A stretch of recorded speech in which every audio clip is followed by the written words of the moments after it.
Immense manifestation dans les rues de Jérusalem. C'est le jour de la fête juive des Cabanes. Des milliers de personnes, drapeaux israéliens à la main, se sont réunies pour la célébrer. Mais aujourd'hui, ce ne sont pas des juifs qui défilent, ce sont des chrétiens évangélistes, des Américains pour la plupart. Nous vous aimons, nous aimons Israël. Nous vous apportons de l'amour. Dieu vous bénisse. Dieu aime les Juifs. Il les a élus. Ils sont la prunelle de ses yeux. Il a un plan pour Israël. Ce pays est béni. Si ces chrétiens aiment autant Israël, c'est pour des raisons strictement religieuses. Selon eux, l'avènement d'un État juif est une condition au retour de Jésus sur la terre. Ils sont convaincus que les Juifs doivent revenir peupler l'ancien royaume biblique, ce qui les pousse à soutenir sans réserve les mouvements israéliens les plus extrêmes et la colonisation des territoires palestiniens. Dans leur logique, toute forme de critique de l'État hébreu est un blasphème. Par exemple, Israël se sent insulté par M. Obama, car il a plus critiqué Israël pour avoir construit des maisons dans sa propre capitale que l'Iran qui construit une bombe nucléaire afin de menacer le monde libre. Le soir, une immense messe évangélique est organisée. Au menu, chants et prières pour Israël.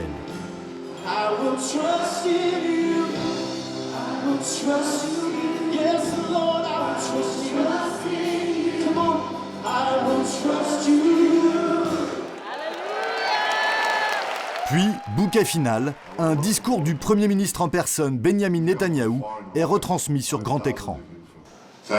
Merci pour votre soutien sans réserve. Merci d'avoir le courage d'être du côté de la vérité. Et merci de célébrer la fête des Cabanes à Jérusalem, la capitale une et indivisible d'Israël. Que Dieu bénisse chacun d'entre vous. La bénédiction du Premier ministre, un succès pour les évangélistes. Ils le doivent à ceux qui ont financé la manifestation, l'ambassade chrétienne internationale. Le lendemain, nous avons rendez-vous au siège de l'organisation, un luxueux bâtiment dans le plus beau quartier de Jérusalem. Voici son porte-parole, David Pearson, un Américain. Officiellement, l'unique objectif de l'ambassade chrétienne est de soutenir et de lever des fonds pour Israël. Sur le mur, les portraits des premiers ministres du pays depuis 30 ans. Les dirigeants israéliens ont toujours profondément apprécié le soutien des chrétiens à Israël. Même les premiers ministres les plus à gauche avec qui nous n'étions pas d'accord, parce qu'ils voulaient rendre des territoires aux Palestiniens, contrairement à l'avis des chrétiens. Grâce à des dons américains, l'ambassade chrétienne verse chaque année 25 millions de dollars à l'État d'Israël. De quoi se faire des amis chez les dirigeants, mais aussi des ennemis chez les militants de la paix. Selon Didier Remez et son organisation Pacifique, les évangélistes plombent les espoirs de partage du pays avec les Palestiniens, et Israël n'avait vraiment pas besoin de ça. Ils exercent une pression énorme au Congrès américain sur ces questions. Même le lobby juif conservateur n'est jamais allé aussi loin. Ils veulent légaliser la colonisation et ils parlent d'un seul État.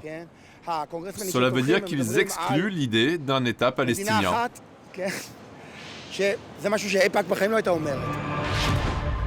Favoriser la colonisation au détriment des projets de paix, c'est le combat des évangélistes américains. Ce jour-là, à l'aéroport de Tel Aviv, un groupe de voyageurs est attendu avec impatience. Ce sont des nouveaux immigrants, 60 membres d'une tribu juive perdue, venue d'Inde. Ils retrouvent leurs proches, arrivés dans le pays il y a peu.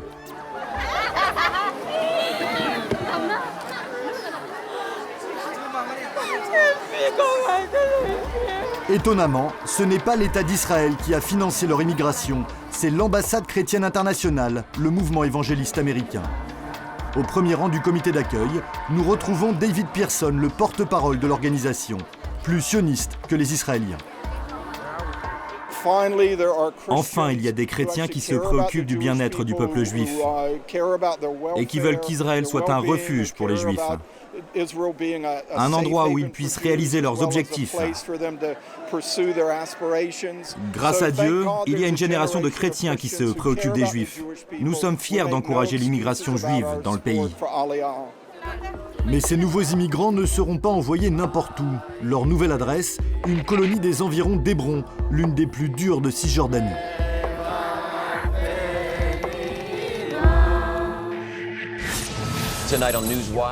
Les évangélistes voient en la colonisation une mission quasi sacrée.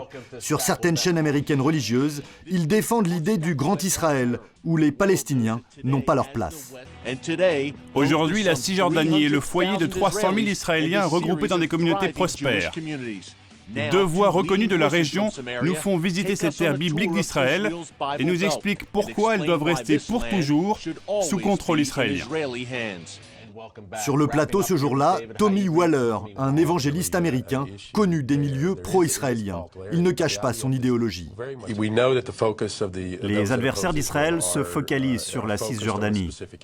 Nous, les chrétiens qui soutenons Israël, nous devons aussi nous focaliser sur cette région par nos prières et notre soutien financier. Et Tommy Waller ne se contente pas de prier pour la colonisation de la Cisjordanie. Nous sommes dans une implantation juive de la région de Naplouse, en plein territoires occupés. La spécialité locale, le vin. C'est la saison des vendanges, et parmi les ouvriers agricoles, plusieurs évangélistes américains.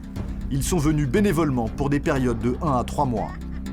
Nous y retrouvons Tommy Waller, l'homme interviewé à la télé américaine. Pour lui, la colonisation est un bienfait, même pour les Palestiniens. Les choses dont parle la Bible sont finalement en train de se réaliser. Les Juifs sont de retour et peuplent leur terre. Ils cultivent la vigne dans la montagne. C'est un phénomène qui n'a pas d'équivalent dans le monde. Lorsque les Juifs sont ici, la terre prospère. Et qui en bénéficient? Tous ceux qui vivent ici. Mais même côté israélien, certains commencent à se poser des questions sur le soutien sans faille des évangélistes, notamment dans les milieux les plus religieux. Shlomo Aviner se méfie. C'est un rabbin reconnu du pays. Depuis peu, il mène une campagne contre les chrétiens pro-israéliens. Selon lui, leur véritable intention est claire, convertir les Juifs. Ils nous aiment beaucoup, ils aiment notre corps, ils aiment notre âme, ils aiment notre pays, ils voudraient nous évangéliser. Et ça nous dérange fort. Je ne dis pas que leur aide à l'État d'Israël et à la Judée-Samarie n'est pas sincère. C'est d'une aide sincère. Mais le problème, c'est l'évangélisation. Non, je vous dis merci. Je ne veux ni de votre miel, ni de votre fiel. Un sermon qui en convainc certains. Des petits groupes de religieux se sont constitués pour lutter contre ce qu'ils appellent les missionnaires chrétiens. Mais avec des dizaines de millions de dollars versés chaque année en Israël, les évangélistes sont toujours les bienvenus dans le pays, et probablement pour longtemps encore.